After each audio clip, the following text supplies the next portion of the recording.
Akkam jirtu uummati Oromoo hundi bakka jirtanitti nagaan isiniif haa ta'u. Ani Kiyyaa Sanyiidha, hojii gaggeessaa Keelloo Miidiyaati. Egaa guyyaa har'aa ganama sagalee hooggantoota Oromoo mana hidhaa jiranii obbo Jawaar Mohaammed, obbo Baqqalaa Garbaa fi obbo Hamzaa Booranaa Keelloon Miidiyaa dhaddacha keessa miliqee seenuudhaan sagalee kana waraabee uummataaf baasa jennee uummatatti fagoonee turre. Egaan baay'ee keessan akkasiin sagalee kana dhaga'uudhaaf nu eegaa jirtan illee quba qabna.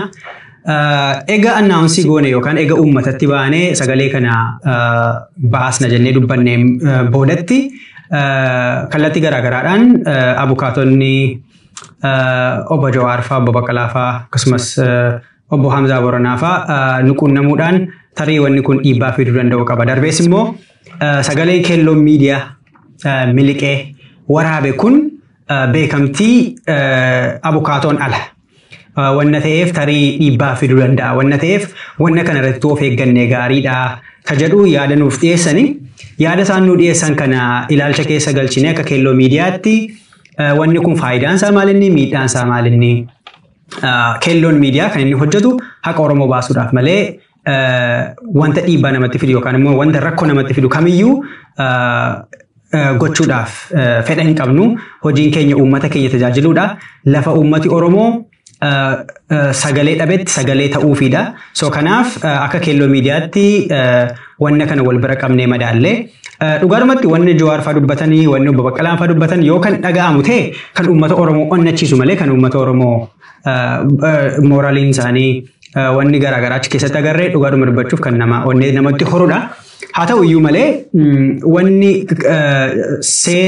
haala seeraa biyya sana keessatti deemaa jiru haqa keenyatu gaafannu kara seera qabeessa hin ta'iniin sagalee kana baasuun tarii dhiibbaa fiduu danda'u qabaachuu danda'a ta'aa laata kan jedhamu abukaatonni eega nuti annaawunsii goone booda nu quunnamanii sagalee kana akkamittiin baastanii tarii wanni kun dhiibbaa fidaa akka Keelloo Miidiyaatti akkasiin baastan isin hin gorsinu sababiinsaa kana miidhaa kana jedhu fida jechuudhaaf nutti ulfaata garuu wanta inni fiduu danda'u hin beeknu kanaaf sagalee isaa kana utuu wal keessanii gaariidha seenaadhaaf utuu wal keessanii gaariidha kan jedhu nu gorsanii gorsa isaanii kan akka Keelloo Miidiyaatti hooggansi Keelloo Miidiyaa taa'ee pros and cons yookaan immoo miidhaa fi faayidaa isaa wal bira qabnee ilaallee akka Keelloo Miidiyaatti tarii wanna kana seenaadhaaf ol kaa'uun barbaachisaa ta'a.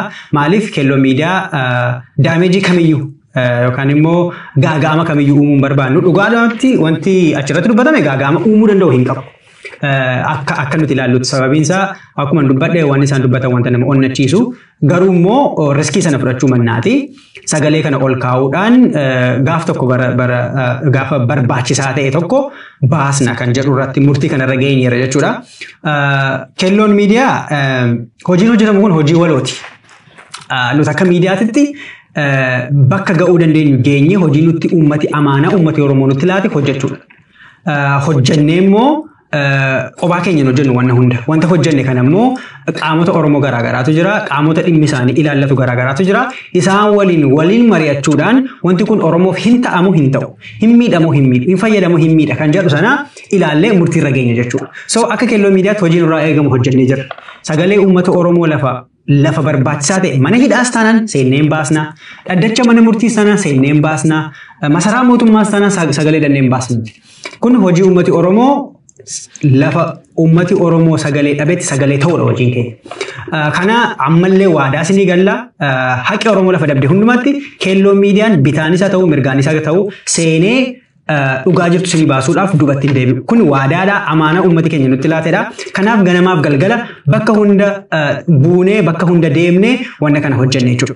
Garuu haala qabatamaa amma kana jiru kana keessatti wanta kana baasuun tarii gaaga'ama fiduu wanta danda'uuf yoo barbaachisaa ta'e yeroo biraa baasuu dandeenya ta'a yoo barbaachisaa ta'e argame yoo abukaatonni irratti walii galan garuu wanna kanatti fagitti dhiyeenyaan abukaatonni haqa gaafachaa jiru wanna ta'eef wanta kara sirrii hin taane tokko hojjetame yookaan immoo miliqamee sagalee waraabame sirrii miti kan jedhu sanarra ga'amee jira. Kanaaf nutis gaarummaaf jennee haqa Oromoo sagalee Oromoo baasuuf jennee hojjenne sagalee kana ammaaf seenaadhaaf ol keenya jechuudha.